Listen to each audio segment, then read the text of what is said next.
தளபதி விஜயோடைய நண்பர் ஸ்ரீநாத் அவர்கள் சமீபத்தில் ஒரு இன்டர்வியூவில் நிறைய விஷயங்கள் பகிர்ந்துக்கிட்டார். அதில் வந்து மெயினாக கேட்கப்பட்ட ஒரு கேள்வி, தளபதி விஜயோடைய ஐகானிக் டயலாக் வந்து என் நெஞ்சில் குடியிருக்கும் அப்படின்ற ஒரு ஸ்டேட்மெண்ட் தான். இந்த ஒரு ஸ்டேட்மெண்ட் வந்து அவர்கிட்ட எப்படி பிறந்துச்சு, அதுக்கு நீங்கள்லாம் வந்து என்ன சொல்லியிருந்தீங்க, எப்படி சப்போர்ட்டாக இருந்திருந்தீங்க, உங்களுடைய கருத்துக்கள்லாம் வந்து பகிர்ந்தீங்களா அப்படின்னு வந்து கேட்டதற்கு, இது வந்து எப்போ வந்துச்சுன்னு கேட்டால் எனக்கு தெரிஞ்சு ஒரு 10 வருஷத்துக்கு மேலேயே இருக்கும். அப்போ வந்து தளபதி விஜய் வந்து திடீர்னு வந்து சொன்னாரு. பட் ஆனா அது எப்படி என்ன மாரி மொமெண்ட் அப்படின்றதெல்லாம் வந்து எனக்கு சரியா ஞாபகம் இல்ல. பட் நான் ஒரே ஒரு விஷயத்த மட்டும் நான் வந்து சொன்னேன். இந்த வே ஆஃப் அட்ரெஸ்ஸிங் வந்து ரொம்பவே சூப்பரா இருக்கு. சூப்பரான ஒரு ஸ்டேட்மெண்ட்ட வந்து குடுத்துருக்குங்க. அண்ட் அது வந்து அவர்கிட்டேருந்து உண்மையா வெளில வந்துச்சு. அவர் என்ன ஃபீல் பண்றாரோ, அத வந்து உண்மையா வந்து வெளிப்படுத்தினாரு.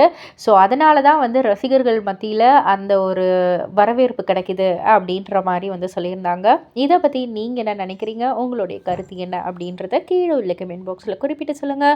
மறக்காம சேனல சப்ஸ்கிரைப் பண்ணி பக்கத்துல உள்ள பெல் ஐகான கிளிக் பண்ணிடுங்க.